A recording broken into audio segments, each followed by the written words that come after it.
बिना प्याज लहसुन आज हम बनाने वाले हैं रस्सेदार आलू की सब्जी जो कि पूरियों के साथ काफ़ी ज़्यादा अच्छी लगती है। तो चलिए फिर वीडियो को स्टार्ट करते हैं। तो मैंने यहाँ पर 8 आलू को सिंपली कुकर में बॉईल कर लिया है।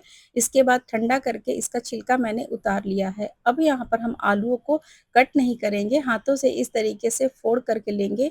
आप इस तरीके से आलूओं को अगर तोड़ करके रफली बनाते हैं ना, तो इस सब्जी का टेस्ट काफ़ी ज़्यादा बढ़िया लगता है।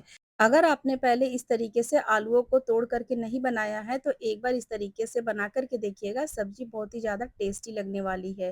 तो देख सकते हैं मैंने यहाँ पर एक-एक करके सभी आलूओं को रफ़ली इस तरीके से तोड़ दिया है। अब इसके लिए चलिए एक मसाला बना लेते हैं। तो मैंने यहाँ पर एक मिक्सर जार में 1 इंच अदरक का टुकड़ा, 1 चम्मच धनिया, आधा चम्मच जीरा, 1 चौथाई चम्मच काली मिर्च और यहाँ पर मैंने 4 सूखी हुई लाल मिर्च लिया है। ये कम या ज़्यादा अपने हिसाब से रख सकते हैं। और मसाले में एक बढ़िया से कलर आए इसके लिए मैंने यहाँ पर लिया है 2 कश्मीरी लाल मिर्च और साथ में मैंने यहाँ पर कुछ खड़े गरम मसाले लिए हैं। मसालों में मैंने लिया है दालचीनी का टुकड़ा, लौंग, इलायची, छोटी इलायची, बड़ी इलायची दोनों मैंने यहाँ पर इस्तेमाल किया है और साथ में मैंने थोड़े से चक्रफूल लिए हैं।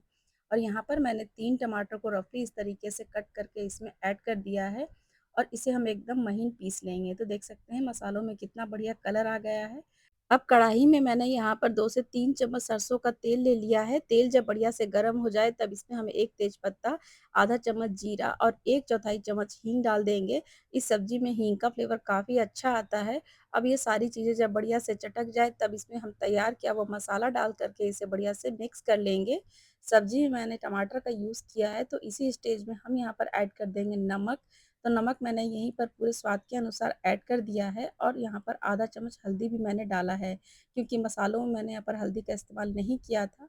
तो इसी तरीके से आप यहाँ पर हल्दी और नमक डाल करके इसे बढ़िया से मिक्स कर लीजिएगा। अब इन मसालों को हमें बढ़िया से भूनना है क्योंकि सब्जी का फ्लेवर आपको इसी से आएगा। मसालों की भुनाई अगर आपने अच्छे से यहाँ पर की तभी आपकी सब्जी जो है ना टेस्टी लगेगी। तो देख सकते हैं मसाला हमारा यहाँ पर बढ़िया से भुन चुका है। अब हम यहाँ पर आलूओं को इस तरीके से इसमें डाल करके बढ़िया से मिक्स कर देंगे। मसालों के साथ आलूओं को पहले बढ़िया से मिक्स कर लीजिएगा, इसके बाद इसमें हम ज़रूरत के हिसाब से पानी डाल देंगे। पानी आपको कितना डालना है वो अपने हिसाब से रखिएगा। अगर आप बहुत ज़्यादा तरी वाली सब्ज़ी बना रहे हैं तो थोड़ा-सा पानी बढ़ा लीजिएगा। मैंने यहाँ पर मीडियम रसेदार सब्ज़ी बनाया है तो इसलिए मैंने यहाँ पर 1.5 ग्लास पानी डाला है और इसके बाद इन सबको बढ़िया से मिक्स करके इसमें हम डाल देंगे 2 हरी मिर्च स्लिट्स करके और साथ में थोड़ा-सा कसूरी मेथी जिससे सब्ज़ी का टेस्ट जो है ना काफ़ी ज़्यादा बढ़ जाता है, तो आप इसे बिल्कुल भी स्किप मत कीजिएगा।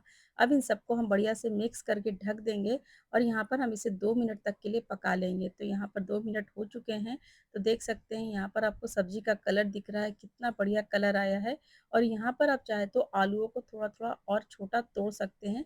मैंने यहाँ पर ऐसे ही रखा है और लास्ट में हरा धनिया डाल करके लीजिए हमारी ये गरमा-गरम रसेदार आलू की सब्जी बन कर के बिल्कुल तैयार है, जो कि पूरियों के साथ काफ़ी ज़्यादा अच्छी लगती है। वैसे आप इसे रोटी, पराठे या फिर गरमा-गरम राइस के साथ भी सर्व कर सकते हैं। तो मेरी आज की ये वीडियो आप सबको कैसी लगी मुझे कमेंट करके ज़रूर बताइएगा। अच्छी लगी हो तो वीडियो को लाइक कर दीजिएगा। मिलती हूँ नेक्स्ट वीडियो में एक नई रेसिपी के साथ। तब तक के लिए thanks for watching. Take care and bye-bye.